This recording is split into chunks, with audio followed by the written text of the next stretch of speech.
बहुत tough phase था मेरी लाइफ का। इनफैक्ट मैंने एक मोमेंट ऐसा आया था जब मैंने गिव अप करने की भी सोची थी कि अब मैं शायद अपनी प्रिपरेशन से पीछे हट जाता हूँ, मैं और प्रिपेयर नहीं कर पा रहा।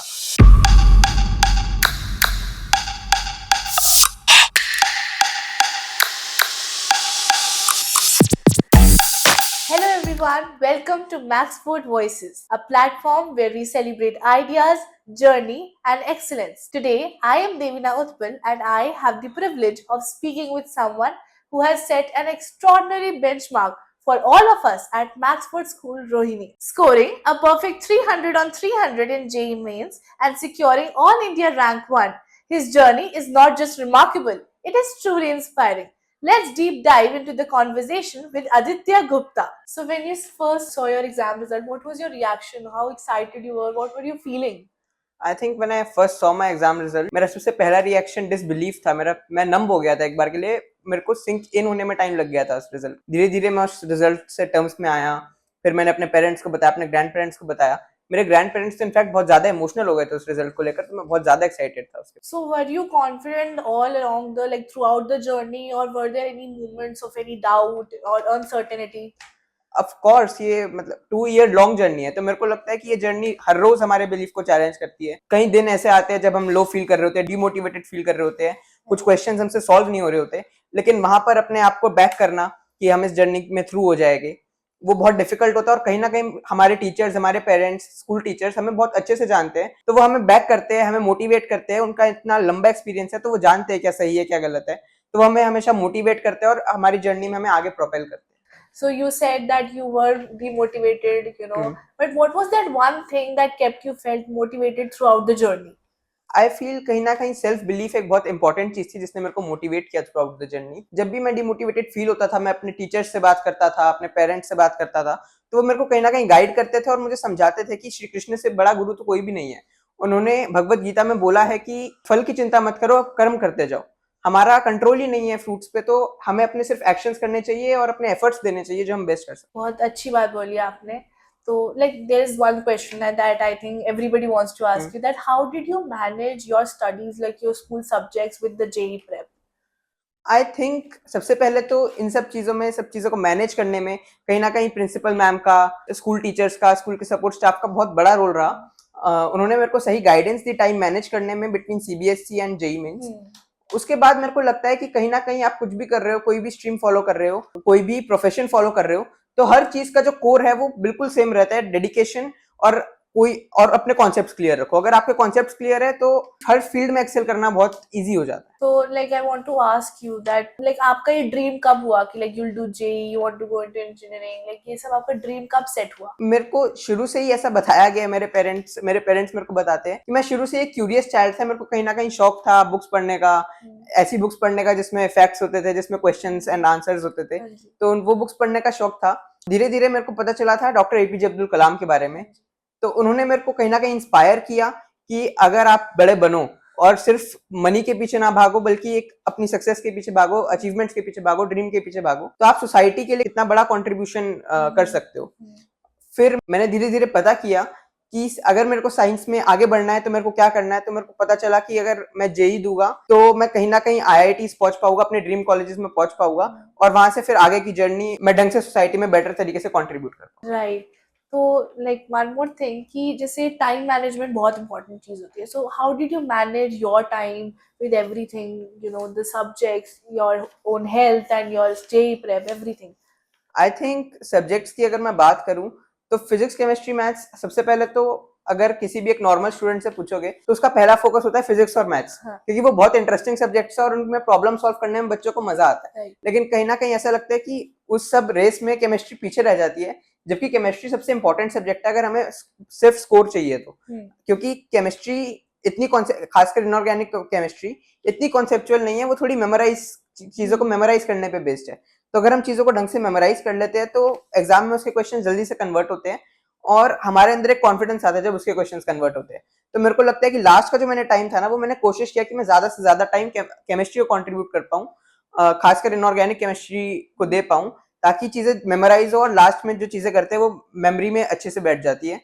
बात रही फिजिक्स और मैथ्स की, तो फिजिक्स और मैथ्स में तो शुरू से जैसे मैंने बोला क्लास में भी हम बहुत ज्यादा टाइम देते हैं। क्लास में जब टीचर बोल रहा होता है तो फिजिक्स और मैथ्स में तो अपने आप ही वो माइंड में चले जाती है बात, सब कुछ कॉन्सेप्चुअल है, सब कुछ लॉजिकल बेस्ड है। तो घर पर जाकर सिर्फ उन क्लास के नोट्स को रिवाइज करने से ही शायद बहुत अच्छे कॉन्सेप्ट्स बिल्ड हो जाते हैं। तो ऐसे मैंने टाइम मैनेज किया। So, what was that one thing that was, the most toughest phase, and how did you overcome it? I think the most toughest phase was जैसे ही 12th शुरू हुई, तो शुरू के 2-3 महीने मेरे को बिल्कुल भी टाइम मैनेजमेंट में बहुत ज्यादा दिक्कत आ रही थी, जैसे आपने बोला। तो वो बहुत टफ फेज था मेरी लाइफ का। इनफैक्ट मैंने एक मोमेंट ऐसा आया था जब मैंने गिव अप करने की भी सोची थी कि अब मैं शायद अपनी प्रिपरेशन से पीछे हट जाता हूँ, मैं और प्रिपेयर नहीं कर पा रहा। बट कहीं ना कहीं वो एक बिलीफ था अंदर, पेरेंट्स ने मोटिवेट किया, टीचर्स ने मोटिवेट किया कि सिर्फ ये फेज ऐसा है जो हर किसी सक्सेसफुल पर्सन की लाइफ में आता है, और कहीं ना कहीं अगर इस फेज को स्किप ओवर कर दिया कि आगे का रास्ता बहुत स्मूथ होने वाला है, और अगर हम इस हर्डल को ओवरकम कर लेते हैं तो सक्सेस बहुत आसानी से मिल सकती है। राइट। तो जैसे आजकल there are so many distractions, social media, there OTT websites, so what are certain things that you recommend, what are certain habits that you recommend to all the students that they should follow to achieve their goals? First of all talking about social media, मैंने social media कभी शुरू से join नहीं किया, तो छोड़ने का तो बात ही नहीं होती।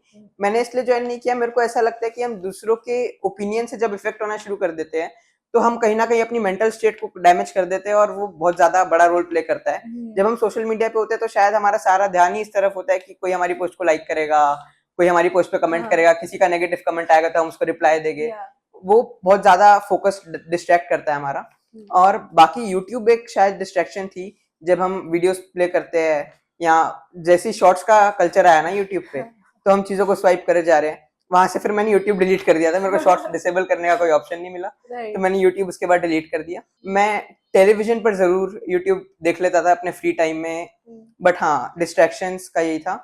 मेरे को ऐसा लगता है कि अगर हमें अपना टाइम स्पेंड करना है तो डिजिटल चीजों को छोड़कर फैमिली के साथ टाइम स्पेंड करो, फ्रेंड्स के साथ टाइम स्पेंड करो, म्यूजिक सुन लो, ऐसा टाइम स्पेंड करो ताकि आप रेजुविनेट होकर वापसी हो। Right.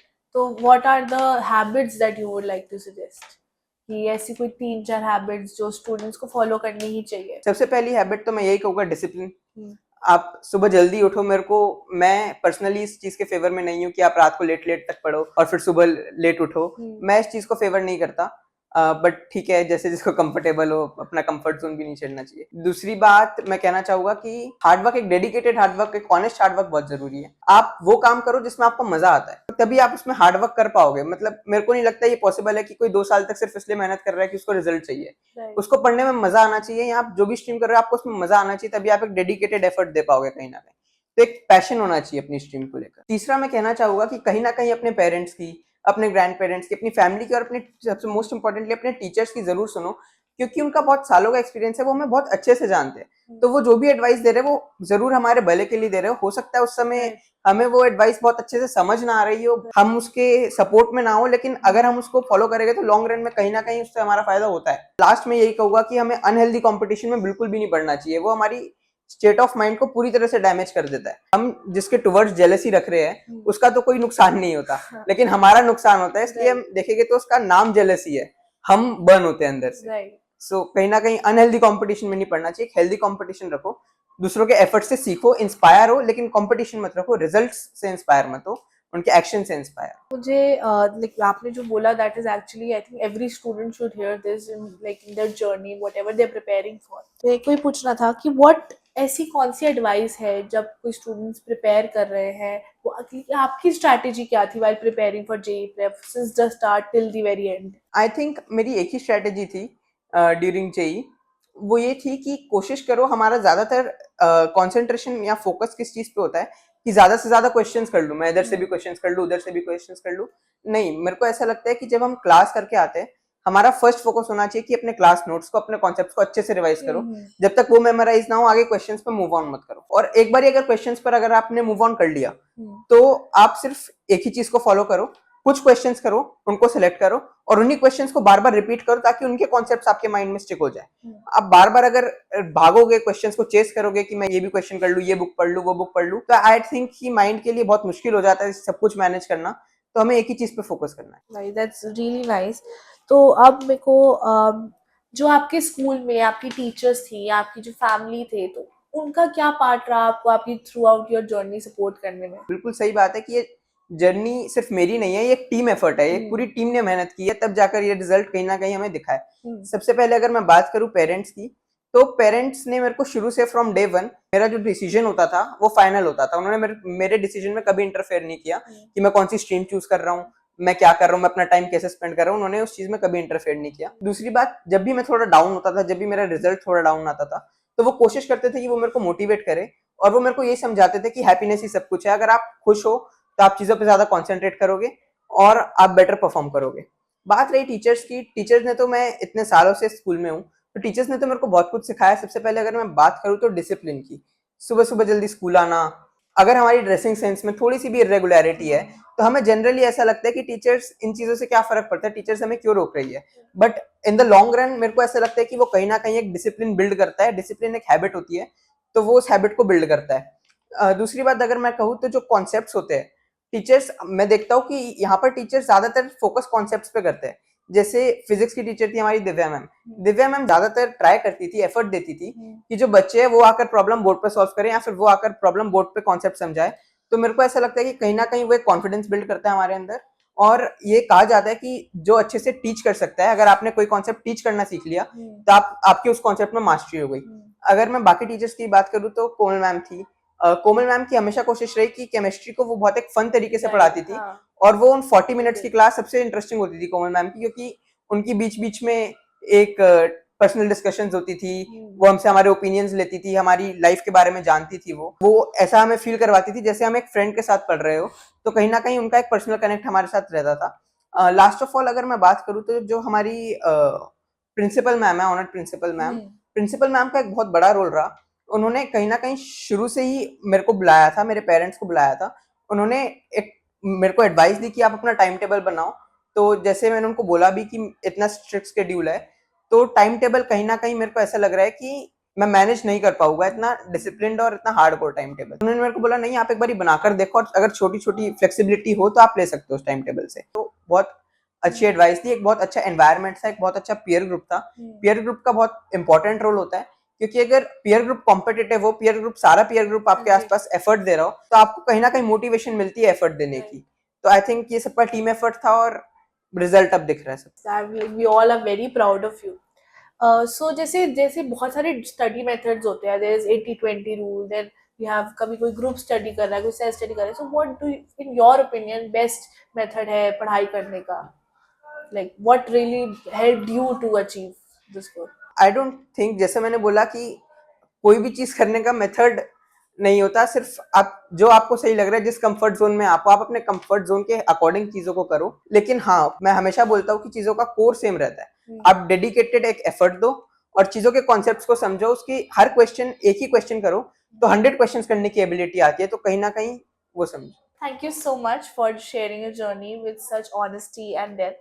Your story is truly inspiring and will help the students to strive for success.